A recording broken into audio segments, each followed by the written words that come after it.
네, 오늘도 성도로서 기독교인으로서 하나님의 교회에 와서 함께 예배하고 있습니다. 기독교인들이 기독교에서 가장 많이 하는 것이 무엇일까요? 객관식으로 해볼까요? 예배, 찬양, 기도, 감사, 봉사, 헌금 등등. 제 개인적인 의견으로는 아마도 기도일 것 같습니다. 여기서 말하는 기도는 대표 기도 말고 새벽 기도나 철야 기도 참석하는 거 말고 그냥 평상시에 자신이 하나님께 필요한 것을 구하는 그런 기도입니다. 이런 기도는 기독교가 아니어도 대부분의 종교에서 많이 행해지고 심지어는 종교인이 아닐지라도 절박한 필요가 있는 사람은 어디를 향해서든 누구를 향해서든 기도를 할 것입니다. 기독교에서도 예배는 요새는 개인적이기보다는 공적인 측면이 강해서 횟수가 그렇게 많지 않을 것이고, 찬양은 때와 장소를 구분하지 않고 부를 수도 있고 들을 수도 있으니까 자주 할 것 같고, 기도도 일상에서 하도 많은 변수가 생기니까 매 순간 대부분의 일과 관련해서 특별한 형식과 무관하게 때때로 간절하게 때로는 간편하게 기도를 많이 하실 것입니다. 뭘 가장 많이 하느냐, 이거는 딱히 정답은 없을 것 같지만 뭘 가장 적게 하느냐, 그러면 헌금이라는 데는 다 동의하실 것입니다. 자, 오늘이 기도와 관련된 내용인데 저와 여러분이 기도에 대해서 잘 정리하는 시간이 되었으면 좋겠습니다. 먼저 1절을 보시죠. 예수께서 한 곳에서 기도하시고 마치심에 제자 중 하나가 여짜오되, 주여, 요한이 자기 제자들에게 기도를 가르친 것과 같이 우리에게도 가르쳐 주옵소서입니다. 예수님도 기도를 하셨다고 하고 요한이 제자들에게 기도를 가르쳤다고 하니 요한도 기도를 한 것 같고 그 제자들도 기도를 한 것 같습니다. 또한 예수님의 제자들도 기도를 가르쳐 달라고 하는 것으로 보아 그동안 기도를 했었고 앞으로도 기도를 할 것 같습니다. 예수님 당시에 유대교를 믿는 모든 사람들 거의 기도를 하고 있었습니다. 유대교에서는 하루에 3번, 즉 아침에, 낮에, 저녁에 기도를 드리도록 규정이 만들어져 있었고요. 일주일에서는 안식일에 기도를 해야 하는 규정이 있었고 1년 중으로는 절기에 기도를 해야 한다라는 규정이 있었습니다. 그래서 복음서에서도 제자들이 기도 시간에 맞추어 기도를 했다라는 구절도 있고, 사도행전에도 3장 1절을 보면 제9시 기도 시간에 베드로와 요한이 성전에 올라갈세라고 나옵니다. 베드로가 전문적인 유대교 사역자가 아니었고 그저 평범한 어부 출신이었음에도 정해진 시간에 기도를 했구나 확인할 수 있습니다. 이런 구절들을 보고 유대교가 기도를 열심히 했다라고 칭찬할 것이 아니라 도대체 기도를 어떻게 인식하고 있었을까 고민을 해봐야 합니다. 오늘 11장 1절에서 제일 눈여겨보아야 할 표현은 예수님이 기도를 마치셨다라는 것도 아닙니다. 가장 중요한 표현은 제자들이 기도를 가르쳐 주옵소서라고 했다는 것입니다. 요한도 제자들에게 기도를 가르쳤다고 하고 제자들도 예수님에게 기도를 가르쳐 달라고 했다는 겁니다. 왜 그랬을까요? 아주 근본적인 질문부터 가장 일반적인 내용부터 풀어가 보도록 하겠습니다. 여러분, 누가 기도를 합니까? 또는 왜 기도를 합니까? 기도가 뭐냐? 가장 일반적인 내용을 확인하려고 하면 사전에 기도의 정의를 확인하면 되겠죠. 그래서 인터넷으로 검색을 했더니 이렇게 나옵니다. 기도, 신이나 절대적 존재에게 바라는 바가 이루어지기를 빕니다. 즉 기도는 누군가에게, 특별히 신에게 도움을 구하는 것, 도움을 청하는 것입니다. 자신에게 문제가 발생했습니다. 자신이 해결할 수 있으면 그냥 해결을 하면 되는데, 문제가 발생했는데 해결할 수 없는 일일 때 긴급하고 절박하고 간절하게 도와달라고 구하는 것, 도와달라고 호소하는 것, 그것이 기도입니다. 그러니까 기도는 누가 하는 것입니까? 필요한 사람이 하는 겁니다. 기도는 언제 하는 것입니까? 필요한 순간에 하는 것입니다. 더 나아가 기도는 어떻게 합니까? 좀 표현이 이상합니다만 닥치는 대로, 마구잡이로, 생각나는 대로, 할 수 있는 대로, 막무가내로 하면 됩니다. 앞선 누가복음 10장에 보니까 예루살렘에서 여리고로 가던 어떤 사람이 강도를 만났다라고 합니다. 옷이 벗겨지고 매를 맞아서 거의 죽게 되었다고 합니다. 이 사람의 입장에서 옷도 벗겨지고 매도 맞아서 죽어가는 그런 상황에 비몽사몽간에 눈을 이렇게 뜨고 있다 보니까 지나가는 사람이 있는 것을 발견했습니다. 도움을 청하고 싶어서 도움을 구하고 싶은데 어떻게 했을까요?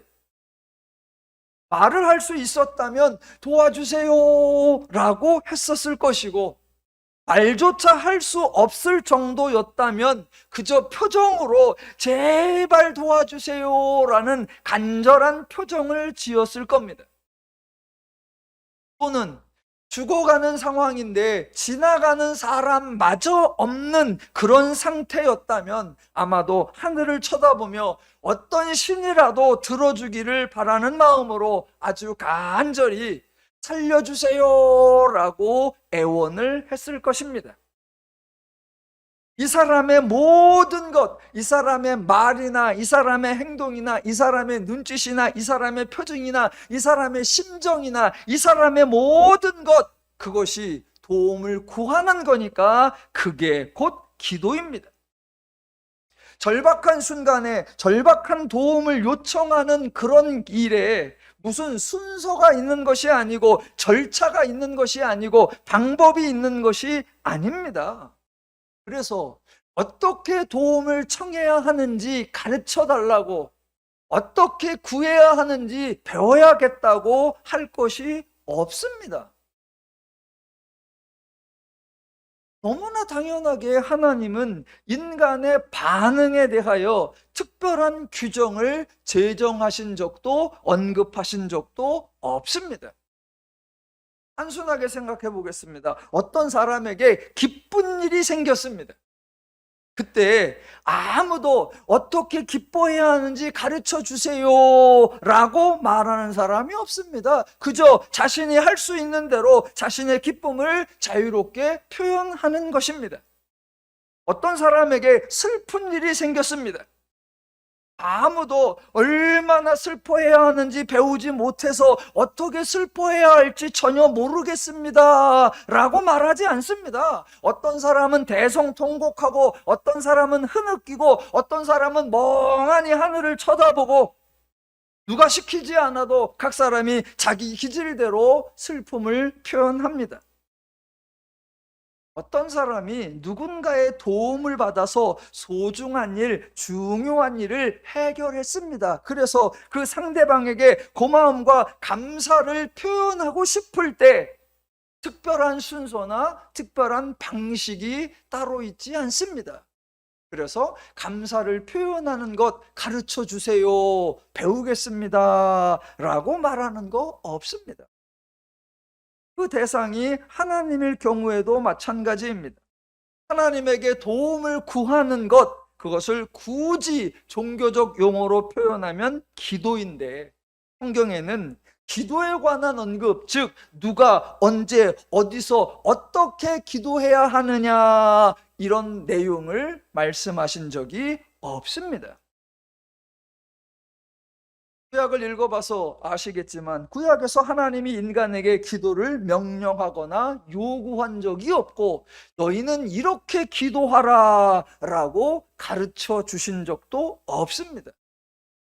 하나님이 가르쳐 주신 적도 없고 인간이 배운 적도 없는데 그럼에도 불구하고 구약에서 이스라엘은 자기들이 필요할 때 기도를 잘했습니다. 아브라함의 경우 조카 롯이 소돔이라는 동네에 살고 있는데 천사가 나타나서 곧 소돔에 큰 재앙이 일어날 거다라는 소식을 듣게 됩니다. 그 소식을 듣자마자 아브라함은 감히 하나님 앞에 나아가 주께서 의인을 악인과 함께 멸하러 하시나이까 라고 따지면서 의인 50명이 있다면, 45명이 있다면, 40명이 있다면, 30명이 있다면, 20명이 있다면, 10명이 있다면까지 자그마치 6번에 걸쳐서 내용을 바꾸어가며 하나님께 구했습니다. 그런 아브라함의 구하는 것, 그런 아브라함의 기도에 하나님을 포함한 어느 누구도 아브라함의 태도를 문제 삼지 않았고 아브라함의 구하는 방식이나 내용을 비난하지 않았습니다. 사사기에서 이스라엘은 기도에 대한 뻔뻔함의 극치를 보여줍니다. 자신들이 잘 나갈 때는 하나님을 거들떠도 보지 않았습니다. 도리어 하나님을 부인하고 거부하고 버리고 떠났습니다. 그러다가 조금만 어려움이 생기면 정말로 뻔뻔하게 염치 없게 양심도 없이 여호와께 부르짖었다고 합니다. 성경의 표현이 너무나 적절하다고 생각하는데 말 그대로 부르짖었더라입니다. 그냥 부르짖었더라 뿐이에요. 구체적으로 언제, 어디서, 어떻게 했는지는 하나도 언급되지 않고 그저 이방의 압제를 받아서 힘드니까, 고통을 받는 것이 너무나 괴로우니까, 견딜 수는 없고 해결할 방법은 없으니까, 절박하니까 절차도 순서도 방식도 없이 그저 부르짖었더라입니다. 그래도 하나님은 그들의 태도를 문제 삼지 않았고 그들의 절차, 순서, 방식에 꼬투리를 잡지 않으셨습니다. 왜요? 구하는 것, 즉 기도에는 시간, 장소, 절차, 순서, 방식이 따로 정해져 있는 것이 아니기 때문입니다. 그래서 기도를 가르친 적도 없고 기도를 배운 적도 없는 겁니다. 그럼에도 기도는 계속해서 행하여졌고 하나님도 계속해서 응답을 해 주셨던 것입니다. 그런데 누가복음 11장에서 유대교에서 아주 희한한 요청, 아주 어이없는 요청이 등장하는 겁니다. 즉 우리에게 기도를 가르쳐 주옵소서라는 질문이 나오더라는 겁니다. 누가복음을 포함한 복음서의 배경은 유대교입니다. 유대교. 여러 번 말씀드렸습니다만 또 합니다. 사람들이 유대교에 대하여 정말로 오해를 합니다. 오해는 이런 거죠. 유대교는 하나님을 잘 믿었다, 율법도 잘 믿었다, 그들이 신앙이 참 좋았다. 딱 하나 아쉬움이 있다면 예수가 하나님의 아들이라는 거, 예수가 구원자라는 거, 그거를 받아들이지 않은 거, 그것만 빼면 유대교는 믿음이 강직했고 유대교는 믿음이 신실했고 유대교는 신앙의 참 모범적인 모습을 보여줬다라고 생각하는 거, 그게 엄청난 오해입니다. 그게 엄청난 오해예요. 복음서의 배경이 유대교인데 다만 이 유대교에 대하여 긍정적이고 모범적인 모습을 부각시키려는 것이 아니라 정반대로 하나님이 행하시고 예수님이 행하시는 복음과 대조할 때에 잘못된 사례, 왜곡된 사례, 변질된 사례로 제시하는 거, 그게 바로 유대교입니다. 지금 성경은 단지 유대교를 비난하려는 것이 아니라 특별히 유대교만 지적하려는 것이 아니라 유대교가 세상의 대부분의 종교, 죄인들의 종교 방식의 상징적 대표로 소개되고, 그 유대교 또는 허다한 죄의 종교, 허다한 죄적 종교 방식들의 허상을 예수님의 사역과 대조해서 들추어 내 보여주는 겁니다. 그래서 복음서가 유대교가 왕성한 시기에, 유대교가 대세를 이루는 곳에서, 유대교가 옳다고 여기고 있는 다양한 제도와 방식들 한가운데에서 예수님의 사역이 유대교와는 극명하게 대조되는 방식으로 전개가 되고 있다라는 겁니다. 그래서 복음서를 볼 때마다 죄의 방식과 하나님의 방식이 이렇게 다르구나, 죄의 원리와 하나님의 원리가 이렇게 다르구나, 죄의 종교 양식과 하나님의 종교 양식이 이렇게 다르구나 라고 하나하나 확인해 갈 수 있도록 성경이 하나님의 복음 사역과 유대교의 왜곡된 종교 양식을 대조해 주고 있다라는 겁니다. 누가복음 1장 설교한 거 기억이 나실래나요? 죄송합니다. 너무 무리한 기억을 요청해서. 주의 천사가 나타나서 이제 침례 요한이 출생을 할 거다, 그런 예고를 하는데, 그 장소가 유대교의 성전이었고, 그 시간이 유대교가 분향하는 시간이었고, 그 대상이 유대교의 제사장이었습니다. 유대교의 주요 요소가 다 구비되었는데 정작 유대교와는 아무 상관없는 예언이 등장하고 하나님의 역사가 펼쳐집니다. 침례 요한과 예수님이 등장을 하는데 유대교의 핵심 인물이나 주요 세력들과 무관하고, 유대교의 본거지인 예루살렘과 거리가 너무나 멀고, 유대교의 방식과 절차와 아무 상관성 없게 진행됩니다. 누가복음 4장 이후부터 예수님이 사역을 행하시는데, 예수님의 사역은 유대인의 기준과 전혀 맞지 않습니다. 유대교의 정결, 유대교의 거룩, 유대교의 의로움과 전혀 맞지 않는 허당한 병자들과 귀신 들린 자들이 나와서 다 치유를 받습니다. 그 사람들이 유대교가 준수하는 죄사함을 받는 과정을 거치지도 않았고, 유대교가 강조하는 거룩과 정결하게 되기 위한 절차를 따르지도 않고, 유대교가 제시하고 요구하는 단 하나의 조항을 실천한 게 없음에도 불구하고 허당한 죄인들이, 허당한 병자들이, 허당한 귀신 들린 자들이 다 치유를 받습니다. 그 순간 유대교 종사자들 무슨 마음이 들까요? 우리 문 닫으라는 얘기냐? 우리 망하라는 얘기냐? 우리는 이거 해야 된다, 이거 준수해야 된다, 이거 따라야 된다, 이런 방식이어야 된다, 이런 절차여야 된다, 이런 단계여야 된다, 이걸 모두 준수해야 된다라고 가르치고 있는데, 그거 하나도 안 해도 병자가 고쳐지고 귀신 들린 자가 나가고 하나님의 이적이 펼쳐져요. 그걸 보면서 유대교가 속으로 뭐라고 할까요? 우리 밥 벌어먹기 틀렸다. 우리는 이제 어떻게 하란 말이냐? 그런 생각이 들겠죠. 그러니까 예수님의 사역 방식이 유대교의 방식과 완벽하게 다른데도 너무나 놀라운 역사가 반복됨으로 인하여 유대교의 허상, 유대교의 무용성, 유대교의 그 왜곡성, 유대교의 변질성, 그것들이 다 까발려지고 있다라는 겁니다. 지난주 본문은 뭐였습니까? 유대교가 생명처럼 여기는 율법에 대해서 유대교 교사가 나서가서 예수님을 시험하려고 했는데, 예수님이 던진 한마디, 내가 어떻게 읽느냐, 그 예수님의 한마디에 유대 교사가 꼬리를 내리고 그동안 유대교의 율법 읽기가 모두 왜곡되고 변질되었음이 만천하에 드러났었습니다. 그리고 오늘 본문에서는 기도에 대한 내용이 나오는 겁니다. 유대교는 기도에 관한 모든 것을 변질시켜 버렸습니다. 유대교가 기도에 관한 것만 변질시켰다는 것이 아니라 여호와 신앙과 관련된 모든 내용을 변질시킨 것처럼 기도에 관한 내용도 변질시켰다라는 겁니다.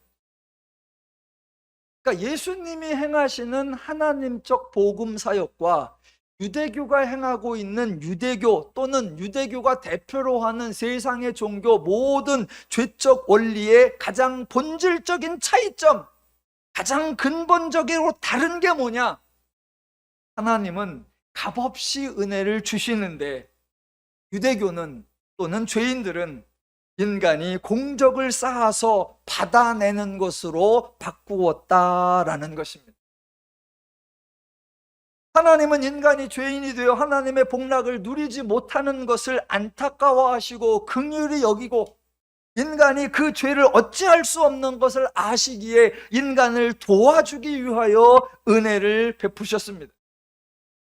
그런데 유대교는, 그런데 허당한 우상 종교는, 그런데 죄적 종교는 마치 자신들이 할 수 있는 것으로 알고 자신들의 수고와 자신들의 노력을 통해서 정당한 대가, 합당한 보상을 받아내는 방식으로 바꾸었다라는 겁니다. 죄인으로서 불가능한 것을 불가능한 또 다른 방식을 만들어내므로 더더욱 불가능하도록 악화시킨 것, 그게 유대교의 방식, 세상의 방식, 죄의 방식입니다. 제가 기독교를 설교하고 있는 목사로서 기독교에 대한 오해 중에 가장 속상한 게 뭐냐? 마치 기독교가 무엇을 제한하는 것처럼, 마치 기독교가 무엇을 금지하는 것처럼, 마치 기독교가 무엇을 막는 것처럼 생각되는 거, 저는 그게 속상해요. 사람들이 교회 나가 그러면 아니 싫어. 왜? 교회 가면 이것도 못하잖아. 교회는 이것도 금지하잖아. 교회는 이것도 막잖아. 교회는 이것도 못하게 하잖아. 교회는 온통 못하게 하는 게 많아. 나 하고 싶은데 그거 말고 하나님만 뜻대로만 하라고 내 거 다 차단하잖아. 기독교는 인간을 제한하고 통제하는 종교가 아니라 기독교는 인간을 후원하고 응원하고 은혜를 주시고 복을 주시는 좋은 종교입니다. 유대교가 변질시킨 것 중에 하나 오늘 기도인데, 유대교는 기도를, 즉 구하는 것을 종교 행위로 만들어 버렸습니다. 그래서 기도를 의무로 만들었고 동시에 그 기도를 하면 공적이 쌓이는 것으로 만들었습니다. 대신 기도를 아무 때나 아무렇게나 해서는 안 되고 유대교가 정한 절차나 방식을 따라야 한다라고 규정했습니다. 들으시는 순간 기도가 이상해졌다는 것을 느끼셨을 겁니다. 원래 기도는 누가 했느냐 하면 필요한 사람이 했는데 유대교에서는 모두가 해야 하는 것이 되어버렸습니다. 원래 기도는 언제 하느냐? 필요할 때 하면 되었는데 유대교에서는 정해진 시간에 해야 하는 것이 되었습니다. 기도는 원래 어떻게 해야 되느냐? 할 수 있는 대로 하면 되는데 유대교에서는 정해진 순서와 절차와 방식대로만 해야 하는 것이 되어버렸습니다. 원래 기도에는 별도의 설명이 필요 없는 것이었습니다. 왜냐하면 절박한 사람이 필요에 따라 간절하게 구하는 것, 그러니까 기도를 가르칠 것도 없고 기도를 배울 것도 없습니다. 필요한 사람이 필요한 순간에 필요한 대로 구하면 되는 거예요. 그런데 유대교에서는 기도를 의무로 만들어 놨습니다. 그래서 기도가 필요하지 않은 사람이 굳이 기도를 해야 했습니다. 필요하지도 않은 사람이 기도를 하려고 하니 절박함이 없어졌고 자신과 무관한 정해진 시간에 기도를 하려니 간절함이 사라졌고 자신과 상관없이 만들어진 절차와 방식을 따르려고 하니 절실함이 느껴지지 않았습니다. 그래서 하고 싶지도 않은데 할 필요도 없는데 그 기도를 해야 해요. 의무 조항이기 때문에 무조건 해야 하기 때문에 어쩔 수 없이 기도를 하기는 합니다. 기도를 포함해서 그런 식으로 규정이기 때문에 하라고 하기 때문에 해야 하는 종교 행위, 그런 행위들에 대하여 예수님은 딱 한마디로 냉철하게 지적하셨습니다. 뭐라고요? 외식. 혹시 이렇게 질문하실 수 있을죠? 목사님, 이 기도는 구하는 기도는 있지만요, 그러나 감사하는 기도도 있어요. 예, 맞아요. 감사하는 기도여도 마찬가지입니다. 여러분, 감사 누가 합니까? 예, 감사할 일이 있는 자가 합니다. 감사 언제 합니까? 예, 감사할 일이 있을 때 합니다. 감사 어떻게 합니까? 예, 감사하고 싶은 대로 하면 됩니다. 감사를 가르쳐 주시옵소서라고 요청할 것도 없고 감사를 배울 것도 없습니다. 그런데 유대교는 감사하라라고 규정을 만들어 놓았습니다. 그 결과 감사하지도 않은 자가 감사하지도 않은 일에 감사하지도 않은 방식으로 감사를 하게 되었습니다. 그것을 외식이라고 합니다. 금식도 마찬가지예요. 금식 누가 합니까? 필요한 자가, 살찐 자가, 다이어트 하는 자가, 먹기 싫은 자가. 예, 그러면 돼요. 구제 누가 합니까? 나눠주고 싶은 자가, 나눠줄 것이 있는 자가 나눠주고 싶을 때 그러면 됩니다. 찬양 언제 합니까? 막 흥분이 될 때, 너무 좋을 때, 기분이 좋을 때, 그래도 저절로 콧노래가 나오고 막 소리가 나올 때, 예, 그러면 됩니다. 기독교와 유대교의 차이, 여호와 신앙과 세상의 모든 종교의 차이가 뭐냐? 가장 본질적 차이가 뭐냐? 하나님은 종교를 의무나 규정이나 요구, 명령하신 적이 없다는 것이고, 유대교를 포함한 모든 세상의 종교는 인간의 삶의 대부분을 의무와 규정으로 만들어 버렸다라는 겁니다. 그래서 유대교의 기준에서는 기도가 필요한 것을 신에게 구하는 것, 그런 것이 아니라 공적을 쌓기 위한 종교 행위, 이렇게 변질시켜 버렸습니다. 그래서 유대교에서 기도는 구하는 것이 아니었습니다. 그러니까 구약에 전혀 등장하지도 않았던 어이없고 희한하고 놀라운 질문, 원래는 기도에 관하여 도무지 나올 수 없는 질문, 그게 11장 1절에 나오는 거예요. 우리에게 기도를 가르쳐 주옵소서입니다. 이런 질문은 애초에 등장할 수가 없는 겁니다. 등장할 수 없는 질문이 나온 거니까 이 질문은 잘못된 질문입니다. 잘못된 질문에는 정답이 있을 수가 없습니다. 만약 누군가 저에게 와서 기도를 가르쳐 주옵소서, 어떻게 기도해야 합니까? 그러면 저는 짧고 간단하게 정확하게 대답을 해주죠. 하고 싶은 대로 하라, 하고 싶을 때 하라, 할 수 있는 대로 하라, 끝. 근데 예수님은 저하고 다르게 대답을 합니다. 그게 2절부터 4절이에요. 2절부터 4절. 너희는 이렇게 기도할 때 이렇게 하라. 2절부터 4절. 이렇게 예수님이 말씀을 하시니까 이 기도를 사람들이 제목을 붙였어요. 주님이 가르쳐 주신 기도, 더 짧게는 주기도문이라고 제목을 붙였습니다. 예수님이 이렇게 말씀을 하시니까 허다한 목사님들이 이 기도를 마치 기도의 모범처럼, 예수님이 가르쳐 주셨으니까 이 기도가 기도의 정답처럼 강조를 하십니다. 과연 그럴까요? 아니, 애초에 기도에 대하여 이렇게 기도하라, 이런 가르침이 적절할까요?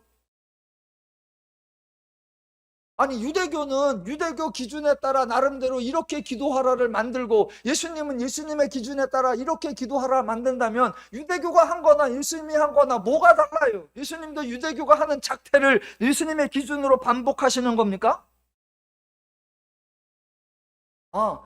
제자들이 가르쳐 달라고 했는데 예수님이 이렇게 대답을 했습니다. 그랬더니 그 다음부터 제자들이 이 기도를 따라서 이 기도를 기준으로 기도를 했을까요? 사도행전에서 제자들과 사도들이 이 기도문으로 기도하고, 초기 교회 시대에 여러 지역에 흩어져 있던 각 교회 성도들이 이 기도문을 외우고 이 기도를 따라서 이 기도를 반복했을까요? 일단 제가 한번 읽어보겠습니다. 아버지여, 이름이 거룩히 여김을 받으시오며 나라가 임하시오며 우리에게 날마다 일용할 양식을 주시옵고 우리가 우리에게 죄 지은 모든 사람을 용서하오니 우리 죄도 사하여 주시옵고 우리를 시험에 들게 하지 마시옵소서. 여러분은 평상시에 이렇게 기도하십니까? 딱 듣고 나니까 이제부터라도 이렇게 기도해야 되겠구나, 그런 마음이 드십니까? 저의 경우에는 이렇게 기도해 본 적이 별로 없고요, 앞으로도 이렇게 기도할 생각이 별로 없습니다.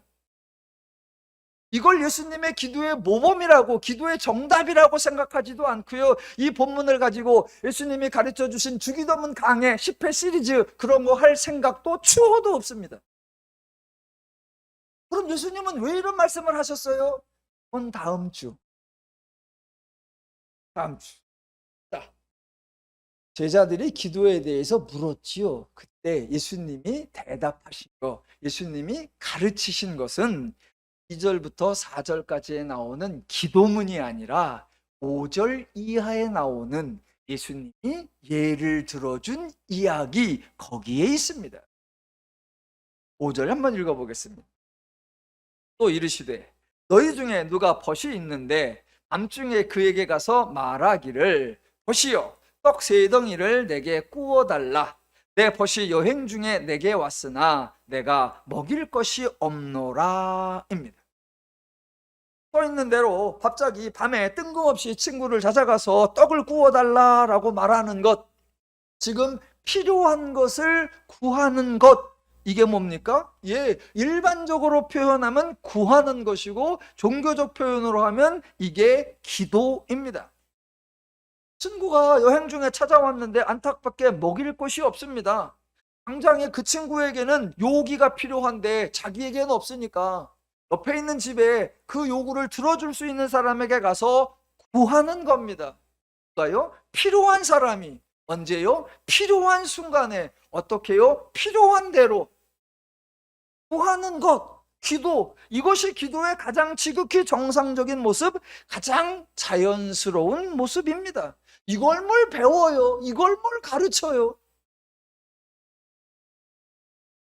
지금 이 사람은 그저 자기를 찾아온 손님을 접대하기 위해 필요한 것을 해줄 수 있는 친구에게 가서 구하는 것입니다.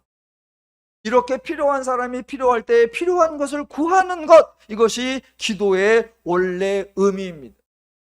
이렇게 떡을 구하러 간 그 친구, 그가 구하는 행동은 유대교에서 말하는 종교 행위를 행하는 거 아니고요, 공적을 쌓기 위한 종교 양식을 따르는 것도 아닙니다. 그저 필요를 구하는 거예요. 하나님의 관점에서 보면 이 사람은 지극히 당연한 기도를 한 것인데 유대교의 관점에서 보면 이 사람의 행동은 기도가 아닙니다. 왜요? 유대교가 정해준 시간에 한 것이 아니었고, 유대교가 정해준 방식과 절차를 따른 것이 아니었고, 유대교가 정해준 내용을 언급하지 않았기 때문입니다. 지금 저들이 기도를 했느냐? 기도를 열심히 했느냐? 기도를 배웠느냐? 이런 얘기가 아니라 기도에 대하여 하나님이나 예수님은 어떻게 생각하고 있고 유대교는 기도를 어떻게 왜곡시키고 어떻게 변질시켜 놓았는가, 그 차이점을 대조시켜 주고 있는 겁니다. 이렇게 옆집에 가서 떡 3덩이를 달라라고 구하여 기도했습니다. 그때 친구의 반응이 어떨까요? 우선 별로 가능성이 없는 반응이 7절이죠. 그가 안에서 대답하여 이르되 나를 괴롭게 하지 말라. 문이 이미 닫혔고 아이들이 나와 함께 침실에 누웠으니 일어나 내게 줄 수 없노라. 이렇게 하겠느냐? 당시에는 옆집 사람들 알고 있었고 한 동네도 다 아는 사람이었으니 이런 반응이 나오리라고 생각하지 않으셨죠. 요즘은 이런 반응 많죠. 아무리 달라고 그래도 안 주는 사람들 많죠. 혹시 내가 구했는데도 상대가 이런 대답을 해서 들어주지 않으면 어쩔 수 없죠. 인간의 경우에는 내가 구한다고 상대방이 들어줘야 되는 의무가 없으니까. 자, 이제 기도와 관련해서 예수님이 강조하려는 게 어디 나오느냐? 8절에 나옵니다. 8절. 내가 너희에게 말하노니 비록 벗됨으로 인하여서는 일어나서 주지 아니할지라도 그 간청함을 인하여 일어나 그 요구대로 주리라 입니다. 자, 강조점을 잘 파악하셔야 됩니다. 가보세요. 그럼 어떤 사람이 밤중에 왔어요.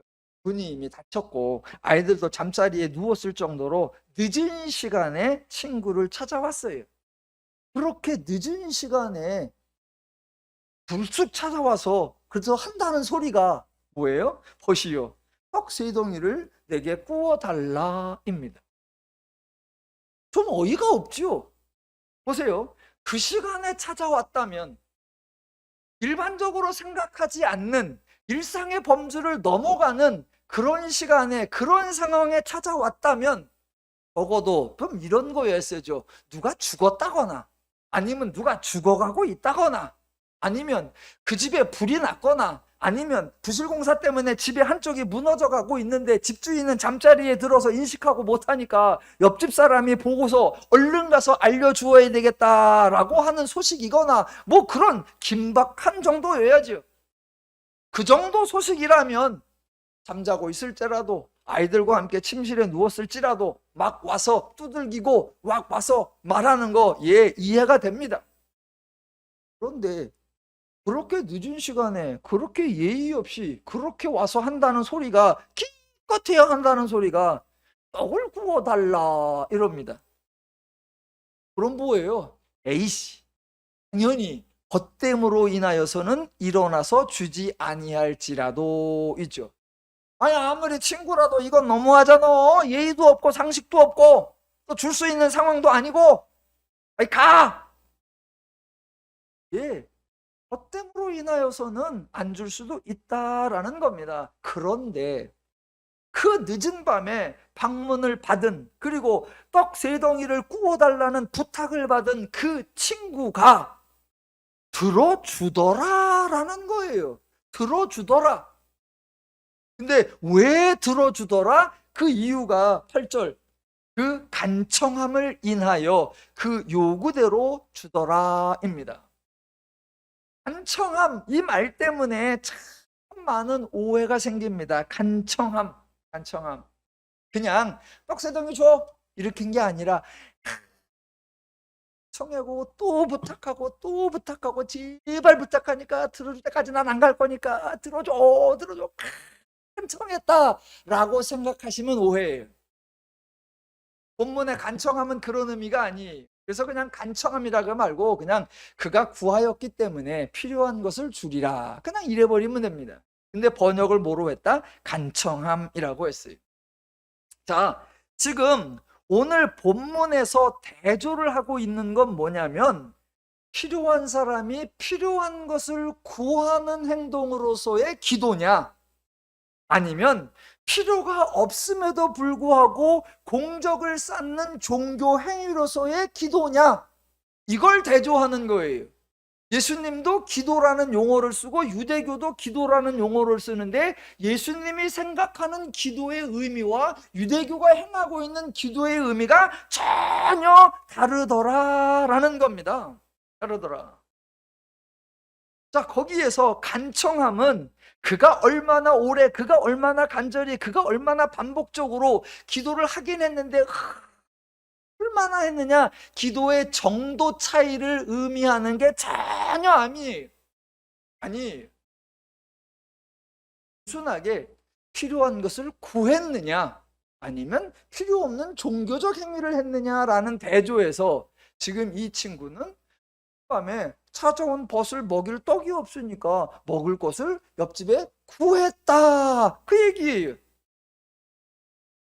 즉 요청함으로 인하여 구하니까 주더라라는 겁니다. 그가 구하니까 그가 요청하니까 주더라. 앞에 구절과 정확하게 연결을 해보면 벗됨으로 인하여서는 주지 아니할지라도 즉 벗이라고 해도 구하지 않는 것을 주지는 않는다라는 겁니다. 구하지 않으면 필요한지 아닌지를 알지 못하고, 상대가 필요하지도 않은데 내가 미리 알아서 주면 상대방이 얼씨 나를 그지로 아나? 라고 오해를 살 수도 있으니까, 구하지 않으면 벗댐이라도 안 줍니다. 그런데 친구가 찾아왔어요. 그것도 밤에 왔어요. 방문한 벗을 먹여야 하는데 먹을 것이 없어서 그러니까 제발 떡 3덩이만 부탁을 한다라고 구하더라 라는 겁니다. 그 사람이 벗이든 벗이 아니든 상관없이 그렇게 필요한 것을 구하니까 필요한 것을 줄 수 있다라는 겁니다. 지금 강조점은 뭐냐? 구하였다입니다. 왜 이게 나오는지 조금만 더 가볼게요. 예수님이 여러 마을에 돌아다니셨습니다. 그렇게 마을에 갈 때마다 병자들이 나와서 예수님께 고쳐달라고 구하였고, 귀신 들린 자녀를 둔 부모들이 예수님께 나와 귀신을 떼쫓아달라고 구하였습니다. 그들이 부탁한 것, 요청한 것, 바라고 기대한 것, 그 모든 것이 예수님의 관점에서는 기도였습니다. 어떤 사람은 소리를 질렀죠. 다윗의 자손 예수여 나를 불쌍히 여기소서. 어떤 사람은 미처 소리도 못 질러요. 왜 말 못하는 사람이라 그 표정으로 막 자기를 도와달라는 표정을 합니다. 또 어떤 사람은 누워있으니까 친구들이 지붕을 뜯어서 내립니다. 또 어떤 여인은 예수가 지나가니까 가서 옷을 만지기도 합니다. 그 모든 말, 그 모든 표정, 그 모든 행동, 지금 뭐 하는 거다? 필요한 것을 구하는 거예요. 그 구하는 것이 예수님 보기엔 뭐다? 그게 기도였습니다. 그들은 정해진 시간과 상관이 없이, 정해진 장소와도 상관이 없이, 그들의 종교적 상황과도 관계없이 그저 막무가내로 예수님께 나와서 그들에게 필요한 것을 구했습니다. 자신들이 거룩하냐 정결하냐 의로우냐 개의치 않았고, 자격이 있는가 고려하지 않았고, 그냥 무대뽀로 돌진해서 자신의 절박하며 호소하며 고쳐달라고 구했습니다. 그 모든 것이 예수님의 관점에서는 기도였습니다. 예수님은 그들의 벗이 아니었음에도 불구하고, 그들의 이웃이 아니었음에도 불구하고, 오직 그들이 구하니까 그들이 구하는 대로 주리라 였습니다. 그러니까 8절에 나오는 간청함, 이거는 얼마나 절박했느냐, 얼마나 간절했느냐, 얼마나 믿었느냐, 그 기도의 정도, 그 기도의 레벨, 그 기도의 그 차이, 그런 게 절대로 아니에요. 아니에요. 왜냐하면 여러분, 필요가 있어서 구하는 사람은 이미 절박한 상태입니다. 필요가 있어서 구하는 사람은 이미 절박한 상태예요. 그렇게 긴박한 필요가 있고 절박한 상황에 있는 그 사람은 혹시 목소리가 작아도 절박한 거고, 표정이 밝아도 절박한 거고, 손만 대도 절박한 거고, 모든 게 절박한 거예요. 이미 절박해 있는 그 사람에게 왜 절박하게 구하지 않냐고, 왜 간절하게 청하지 않냐고 말하는 것은, 그건 상대를 너무너무 모욕하는 거예요. 그 사람은 이미 절박해요. 그래서 예수님은 단 한 번도 구하는 사람의 태도나 자세나 정도를 문제 삼은 적이 없습니다. 절박한 사람, 필요가 있는 사람의 말 한마디, 행동 하나하나 모두가 간절히 구하는 거 그 자체입니다. 그 절박한데 절박함을 드러내는 표현 방식은 다를 수 있죠. 그러나 절박해. 저는 그런 표현을 드러내는 것을 좀 잘 안 드러내는 쪽에 속하는 사람입니다. 그러니까 목회자들 어떤 모임에 가면 점심때 나올 줄 알았더니 갑자기 집행부에서 점심을 안 줘. 그래서 금식이 됐어. 저녁을 줄 줄 알았더니 또 뭐 점심을 안 줘. 금식이 됐어. 그러면 거기에 참석한 사람이 다 배가 고파요. 오도 가도 못하게 숙소에 넣어놓고, 그러니까 이제 배가 쫄쫄 고파. 그럼 다 절박해요. 그 다음날 아침에 다 배가 고파. 다 절박해. 그랬더니 방송에 나옵니다. 오늘 아침엔 맛있는 식사가 제공됩니다. 똑같이 배고파요. 그러면 그 순간에 식사가 제공된데 무슨 일이 일어나느냐? 갑자기 복도에서 막 뛰어가는 소리가 들려. 왜? 식당에 누가 빨리 가나죠 이제? 왜? 다 같이 배고프니까. 저라는 사람의 그저 광면근의 기질은 같이 배고플 때 저는 좀 안 뛰어가는 과에 속해요. 저는 배가 안 고픈 게 아니라 배가 고파요. 근데 저는 안 뛰어가요. 그냥 저의 기질상 그래요. 아이고 저렇게 다 뛰어가면 가보면 줄이 많을 거예요. 딴 사람 배고픈데 먼저 먹겠소. 저는 늦게 갑니다. 그런 날 맨 나중에 가요. 그럼 이제 같이 옆에 숙소에 있다가 이제 저희 안사님이 그러죠. 가자 가자 그러면 이게 천천히 가 그러면 저희 안사님이 그러죠. 야 믿을 게 있지 목사를 믿냐? 저것들은 안 남겨놔. 당신같이 맘먹으면 마지막에 가서 남는 게 아니라 국물도 없어. 그럼 아침도 아니라 점심까지 굶는 거요. 아유 아직도 목사를 몰라. 그럼 저는 그럽니다. 그러면 그냥 내가 굶는 게 낫지. 그냥 저는 기질이 그래요. 제가 뭐 거룩하다는 게 아니라 제가 뭐 특별히 배가 들 고프다는 게 아니라 그냥 저도 똑같이 배가 고파요. 그런데 그냥 좀 기질이 그래요. 그래서 그냥 차라리 내가 배고프고 말자. 그래요. 예. 절박한 사람은 그 표현을 어떻게 하느냐에 상관없이 이미 절박한 사람입니다. 그래서 그 사람이 간청했느냐, 애원을 했느냐, 절박하게 했느냐 그런 말은 하는 게 아니에요. 자, 지금 예수님이 한 친구가 와서 먹을 게 없으니까 가서 떡을 구하였다 그랬더니 뇌물로는 안 주더라도 구하니까 필요한 대로 주더라. 그런 이야기를 지금 하셨습니다. 기도를 가르쳐 주옵소서라고 했을 때 예수님은 이런 예화를 드신 거예요. 이런 예화를 예수님이 말씀하신 이유는 유대인들은, 내 교인들은 필요한 것을 구하는 것으로의 기도, 그거를 하지 않았기 때문입니다. 유대 교인들, 특별히 유대교의 지도자들은 구하는 것으로서의 기도하지 않고 오직 공덕을 쌓는 것으로서의 기도만 했습니다. 자, 보세요. 자, 기도를 하면 공덕이 쌓인다라고 해요. 그러면 기도가 공덕이 되려고 하면 어떤 과정이 벌어질까요?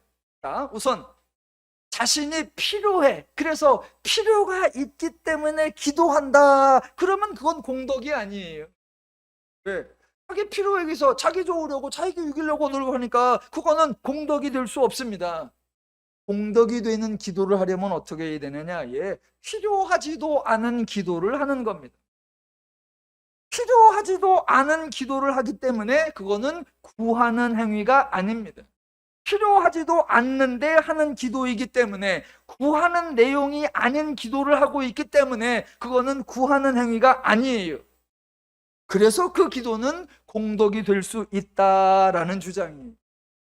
그런 기도를 보고 그런 기도에 대한 주장을 보고 예수님이 단호하게 하시는 말씀, 이 의식하는 자들아입니다. 조금만 더 나가 볼까요? 여러분, 유대교의 관점에서는 구하는 기도를 하는 것은 부끄러운 일이에요. 구할 일이 있을 때 구하면 되잖아요. 아니요. 유대교의 종교 방식에 의하면 구하는 기도를 하는 것은 부끄러운 일입니다. 왜냐하면 보세요. 구할 것이 있다는 것은 필요한 것이 있다는 것이고 필요한 것이 있다는 것은 부족한 것이 있다는 것이고 부족한 것이 있다는 것은 복을 받지 못했다는 것이고 복을 받지 못했다는 것은 거룩하지 않거나 정결하지 않거나 의롭지 않거나 율법을 준행하지 않았다라는 결론이 나오기 때문입니다.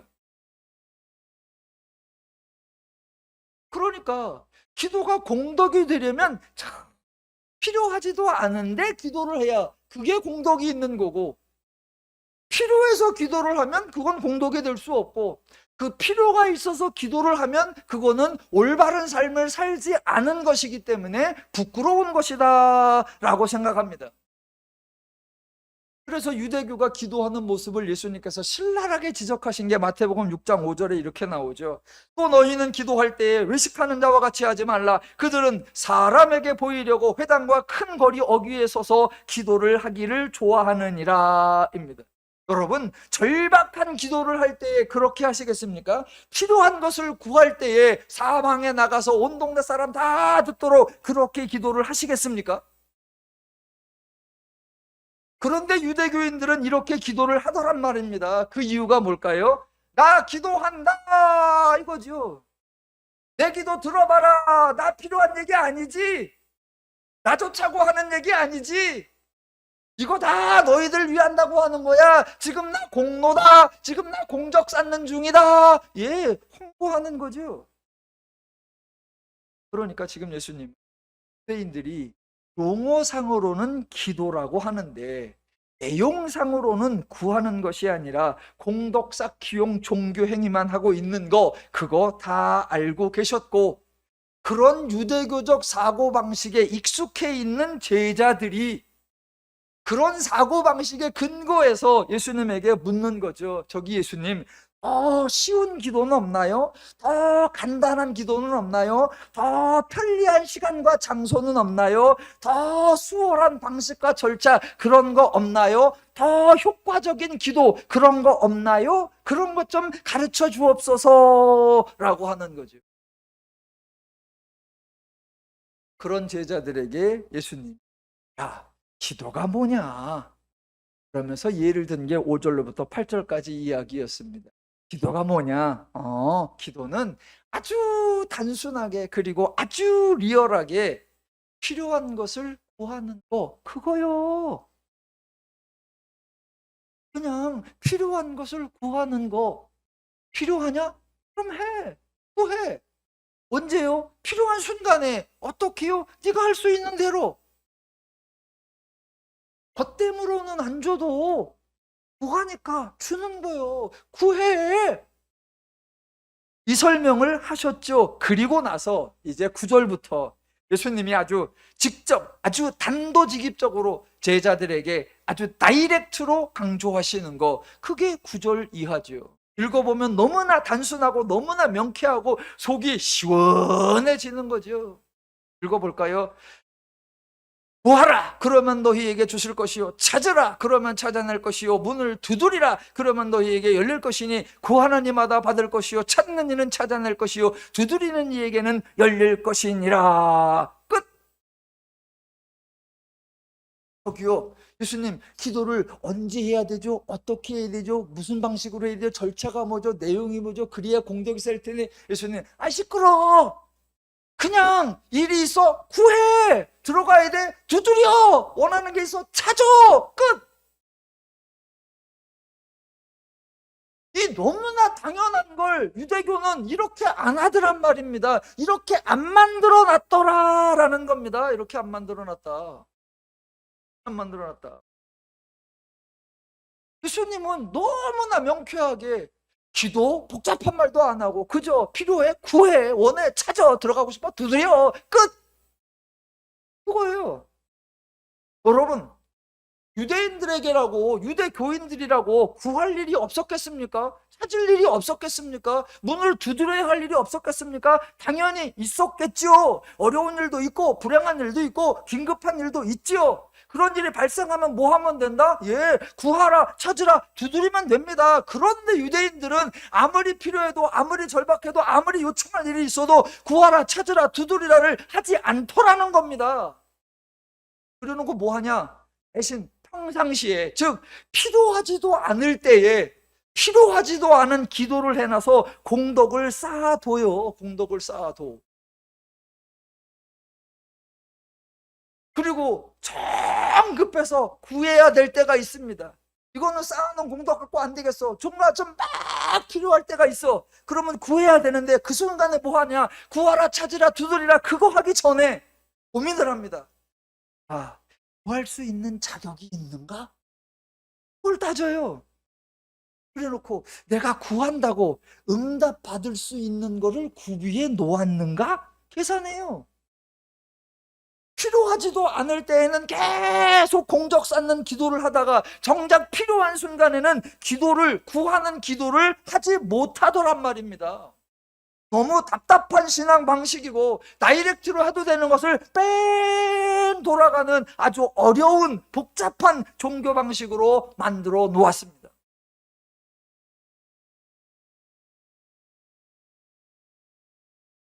예, 기도 언제 하느냐? 필요할 때 하세요. 얼만큼 하고 싶은 만큼 하세요. 어떤 분은 그래요. 목사님, 저는 요새 기도가 안 나와요. 어머, 축하드립니다. 축하드려요. 축하드려요. 와, 기도가 안 나온다. 얼마나 복되시면 죄책감을 느끼지 마세요. 뭐 새벽에 굳이 새벽에까지 나가서 기도할 일이나 별로 없고요. 굳이 밤에 나가서 밤을 새며 철회하면서 기도할 일 그런 일이 별로 없고요. 굳이 금식해 가면서 막 구할 일이나 그런 게 없어요. 저는 생각해 보니까 구할 게 별로 없어요. 어머 좋아라. 어머 좋아라. 얼마나 좋아요. 그때 괜히 이러다 뭔가 터지지 쫄지 마시고 기도할 일이 없다 그러면 마냥 즐거워하시면 됩니다. 기도할 일이 없다? 정말 축하드리고요. 감사할 일이 없다? 정말 불쌍한 일이. 기도할 일이 없다? 그러면 축하하세요. 생각해봐도 뭐 삶에 별로 감사한 게 없어요. 그건 애통해야 할.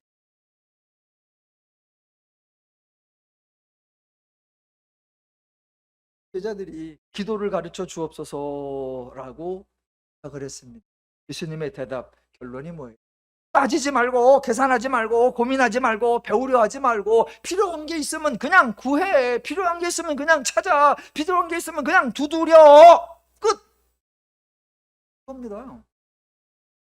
유대교가 만들어낸 폐해, 모든 죄의 종교, 죄의 방식들이 만들어낸 부작용은 정작 구해야 하는 그 순간에 구하기를 주저하게 만든 거예요. 구해야 할 때 하는 게 그거잖아요. 내가 구할 자격이 있는가? 그러니까 구해야 하면서도 망설여요. 망설이다가 고민을 해서 비록 자격이 없더라도 한번 구하자. 그러면 리얼하게 그냥 구하면 돼요. 큰 마음을 먹고 자격이 없지만 내가 구해야 되겠다. 그래 놓고 구할 때 그땐 또 뭐 하냐? 쓸데없이 거래를 하거나 흥정을 시작하지요. 하나님, 지옥지 구하겠습니다. 대신 제 기도를 들으시기만 한다면, 이번 것만 이루어 주시기를 한다면 제가 하나님께 무엇을 바치겠습니다. 무엇을 드리겠습니다. 쓸데없는 소리 하지 말고 혹시 흥정을 하려면 그냥 자기를 거세요. 하나님 이번에 도와주시기만 하면 제 아들을 목사 만들겠습니다. 왜 아들 인생을 망쳐? 이것만 하나님께서 응답해 주시면 제 딸을 목사 사모 만들겠습니다. 왜 인생을 불행으로 몰고 가냐고요. 걸으려면 자기를 걸어. 자기를.